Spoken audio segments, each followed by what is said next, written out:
Bonjour et bonsoir à tous et à toutes, j'espère que vous allez bien et surtout bienvenue à bord. Hey. Donc aujourd'hui je vous emmène tout simplement dans le sud de la France avec moi. Je suis en vacances, donc en road trip. Donc je suis partie de Montélimar pour aller voir une amie. Ensuite là je me suis arrêtée à Alès, donc qui est pas très loin, qui est environ à 1 heure et demie de route. Et donc je reste quelques jours. Ensuite je pars à Nîmes pour visiter un petit peu la ville.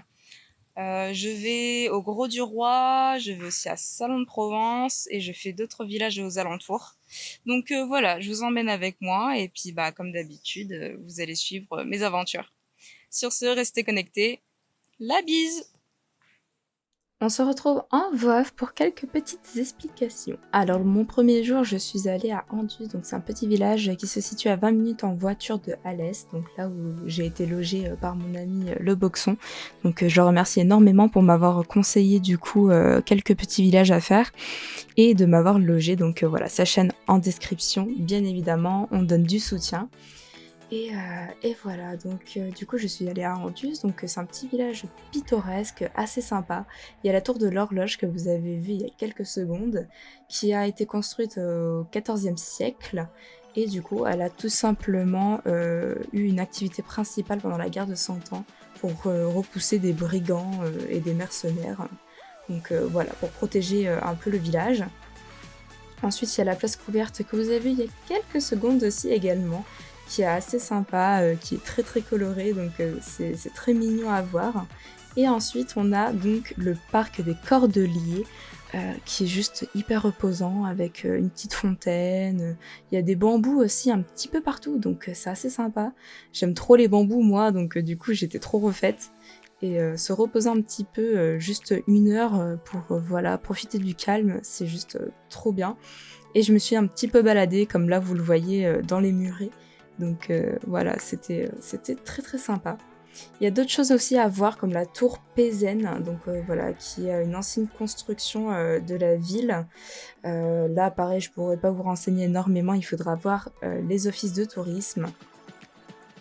Et ensuite, il y a le temple protestant également, que je n'ai pas pu voir car je n'avais tout simplement pas le temps. Je me suis essentiellement baladée, j'ai juste fait un arrêt pour voir un peu à quoi ça ressemblait. Et si je dois vous conseiller aussi un truc, c'est tout simplement vous arrêter avant de venir dans le village.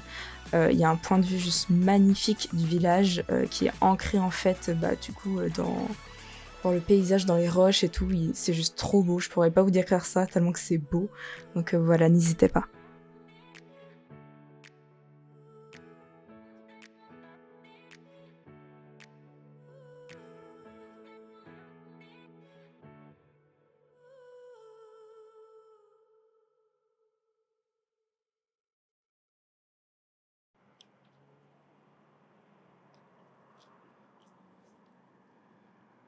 Bon mes amis, je suis arrivée au château de Tornac qui se situe au sud de Anduze, je sais pas trop comment on dit, Anduze. Et du coup voilà, je vous ai épargné la petite montée qu'il y avait à faire, mais voilà, donc c'est un château médiéval de ce que je vois. Au niveau du donjon, on voit une tour carrée, donc et vu la bâtisse, j'ai l'impression que c'est bien du médiéval. Donc voilà, je vous laisse avec la suite des images. Alors ensuite, je suis allée au château de Tornac. Le château de Tornac se situe à même pas 10 minutes en voiture du coup de Anduze. C'est du coup un château médiéval, en tout cas pour la tour, hein, car elle a été construite au XIIe siècle due à son apparence de tour carrée. Donc voilà, la tour mesure à peu près 25 mètres de haut. C'est l'une des rares informations que j'ai pu trouver. Ensuite, du coup, le château n'a pas été assemblé d'un seul coup. Il a été assemblé en fait au fil des siècles par rapport aux divers seigneurs qui ont résidé dans ce château. Après, au niveau des informations, j'en aurais pas plus que ça, malheureusement. Je sais juste que du coup, le château a servi de défense jusqu'en 1598, pendant les guerres de religion. Et après, voilà, il a été abandonné un peu plus tard. Donc voilà, c'est tout ce que j'aurais à vous dire sur ce château. Il faudrait trouver des archives pour compléter les informations que j'ai pu trouver et aussi voir au niveau des offices de tourisme pour raconter son histoire.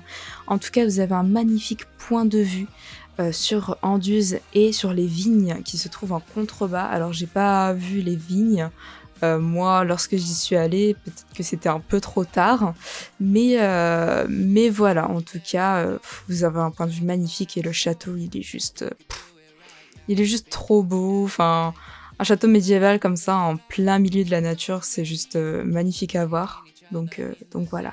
Je vous souhaite de le visiter si vous avez un petit peu de temps, si vous habitez à côté, histoire de passer un petit moment sympa, au calme, avec du coup ce monument historique à côté de vous. Ensuite, le lendemain, donc on se retrouve pour le deuxième jour de mon voyage. Donc dans la matinée, je suis allée à la Bambousserin en Cévennes, qui se trouve à 20-30 minutes d'Alès, un grand max en voiture. Donc j'y suis allée avec mon ami le Boxon qui m'a emmenée. Et franchement, c'était trop beau. Il est juste insane. C'est un jardin botanique qui a plus de 1000 variétés de bambous, d'arbres et de plantes remarquables. Exclusivement en France, mais aussi en Europe, donc c'est insane. Il est classé parmi les plus beaux jardins de France et je comprends pourquoi. Je me suis crue en Asie. Genre vraiment, j'avais l'impression d'être en Asie en fait. C'était juste trop beau. Enfin, vous avez des bambous de partout, des arbres de partout, des petits chemins sympas, des petites aires où vous pouvez vous poser et juste profiter du parc, du calme. C'est juste incroyable. Voilà, vous avez des petites décorations qui font penser à l'Asie. Vous avez un village laotien avec des cabanes et tout. C'est juste, j'ai halluciné. Vraiment, j'ai halluciné. Ça a été l'un des plus belles choses que j'ai vues pour le moment en France au niveau des jardins botaniques. Donc voilà, je vous le recommande. J'y suis allée en septembre et je peux vous assurer que franchement, c'est même agréable en septembre. Genre vraiment, on a kiffé parce qu'il faisait pas trop chaud ni trop froid, donc on était vraiment bien. Et voilà, je vous invite à regarder les images qui suivent et à en profiter. En tout cas, merci à vous d'avoir regardé cette vidéo. Si ça vous plaît, n'hésitez pas à aller lâcher un like ou un commentaire. Et voilà, j'espère que ça vous a plu. Donc ça a été le premier et le deuxième jour, on va dire, de mon road trip dans le sud de la France. Il y aura d'autres vidéos qui vont suivre. Donc voilà, je vous laisse apprécier les images. Et n'hésitez pas à nous soutenir sur les réseaux sociaux, mais aussi ici sur YouTube. Et on se retrouve pour de nouvelles aventures. La bise, ciao!